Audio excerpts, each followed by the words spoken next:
ดูยาวเลยยาวเลย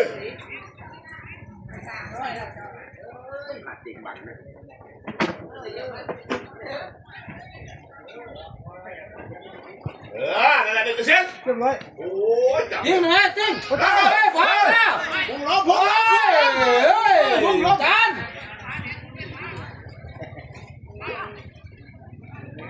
ว้าวแล้วดูนี่เป็นยังเป็นยังเป็นยังโดนเฮ้ยจับได้โอ้ถูกเสียแล้วคุ้มกลางเลยนะปอเยี่ยมดูลูกเยี่ยมมากเลยน้องโอ้โหใจเขาอีกเก่งเขาดันไปเลยกระดุกเต้นตะก้อเลยลบการใส่ลบเยี่ยมเยี่ยมลบเฮ้ยเดี๋ยวมาเจ้ไปเลยเจ็บไปเลยเก่งจะให้เดี่ยวได้พี่มีโอกาสแค่ครั้งเดียวอันนั้นจะหายเขาได้เดี๋ยวว้าวจริงเนี้ยประตูเนี้ยวิ่งมาดิไปน้องเก็บไปละจริงกันได้เลยยาวจริงนะมาละอ่ะพวกมาหน้าประตูเลยมาซื้อมุนเอาเข้ามา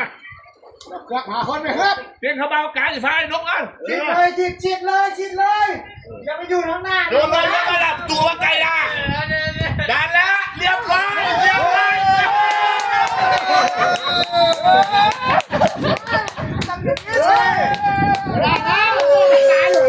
วเห็นท่าสีประตูจะเบาหน่อยเดี๋ยวที่เขาได้ประตูเข้าฮะประตูมืออาชีพแต่มืออาชีพเขายังหลุดข้าประตูได้งานแล้วมาพออุดเขาอ่ะ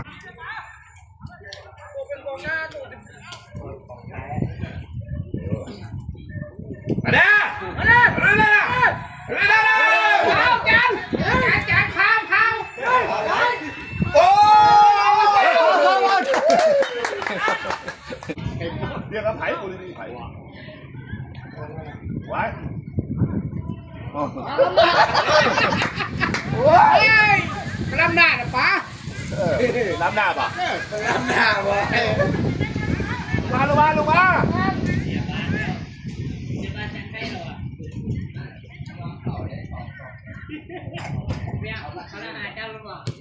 ยิงอะไรยิงกูเมายิงอะไรอ่ะไอ้พวกหาเขาเลยโอ้ยเลยจี้ไรจี้ไปจี้ละเลยสวยแล้วอุ้ยสวยแล้วจี้ไปได้ยังอีกรวยแล้วจุ๊บรวยแล้วทำมาโอเคพี่กับวัดจริง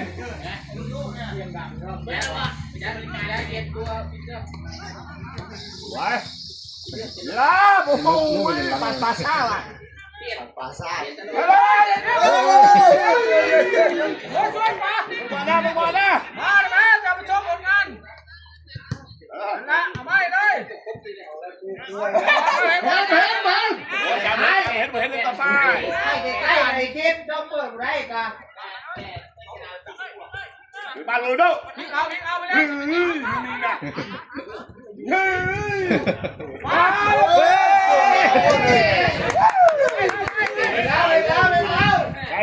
ไก่แล้วเขาหักไก่เบิ้ลล่ะเป็นนกเริ่มไปเล่นหลังเลยครับไปมาละมันมาขึ้นแล้วพ่อขึ้นแล้วผมนี่ลังเลยเด้อลังเอาเหี้ยมาได้ไอ้บ้าสูงไงถอยดิเลี้ยงไปย้ายเลี้ยงป้อนเขาเลยนี่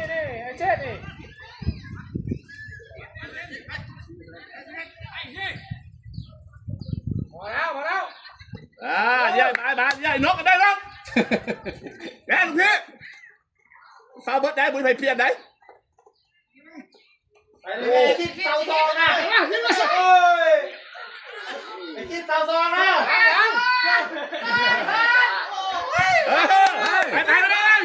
ไปลงคนเดียวอย่าซ้ำโอ้ยล้มบัดนี่ล้มยิงอย่าตีอย่าอีหลี รอกูได้นกอย่าล้มได้นกอย่าเขายาเยอะเล่นดีนะมึงก้าวไปทักบอลเขาอีก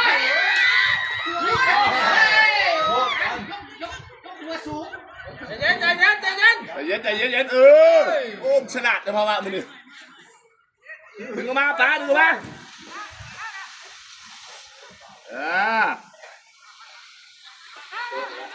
มาแล้วเอาแน่ให้โว้เยี่ยมไปเลยเยี่ยมปึ้ง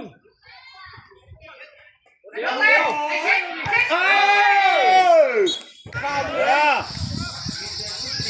อ๋อลุง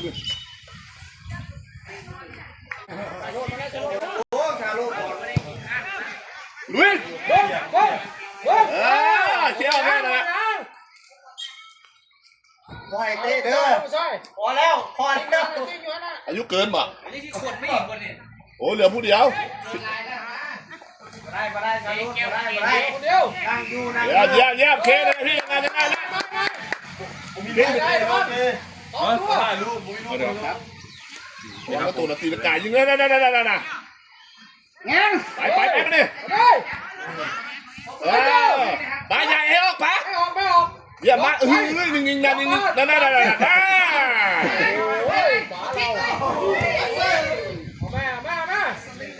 ขึ้นมาไอ้นกเอาแรงเรียนนกม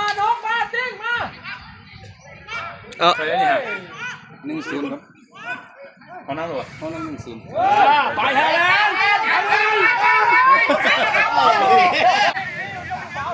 เคยเกตมือ18เคยเกตมือ18ไอคิดเราเคยเกตคนเดียวนี่สุเจ้าผมเปลี่ยนตัวเลยบ่เดี๋ยวนี้น่ะมันเดือดไปไหนเอาซ้ำกันสุเจ้าเปลี่ยนค่อยจะเปลี่ยนเป็นทุกสิ่งเมื่อวานวันนี้ฮะเรือบังหาที่แหละ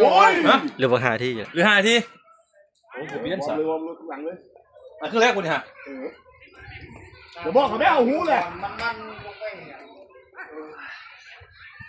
ไปได้ไหมดูท่ามาติ้งกินนี่เรียบร้อยเนี่ยไอ้นกว่ะตัวจริงเน่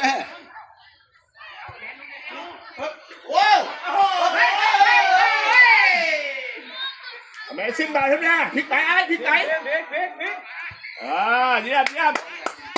ไอ้นกนะไอ้นกจะยิงไหนเบาพี่เบาโอ้นี่คือบอลนำละเขาไม่ใช่เดี๋ยวรถไปแล้วผู้เดียวนะเดี๋ยวมานะสู้กันมัดด้วยมันแหมมันมีภารกิจว้าวบัวแดกมาแล้วบ้านทำมาแล้วแดกมาแล้วหมอเตะเลยไปแล้วมาไปเต้นด้วยไปลูกเท่านี้โอ้เผาแล้วไม่เผาเคยคุยยิงกูลงเกิดเผาประตูสำรองกูลงเลยเนาะโอ้ตัวนี้ตัวถ้าไม่ตายเนาะเรียนว่าเคยเป็นแต่ยังปังน้อยบ่ปังน้อยตัวนี้ครับเดี๋ยวมารถใหญ่ออกให้พี่ตีโค้งไก่ร้ายเดี๋ยวไก่มาชิ้นอ่ะโอ้โหเล่นกับน้ำบอลก่อนเชียร์เลยนะครับเลยไงต้องมาใช่ไอ้ชิ้น1-3ชิ้น1-3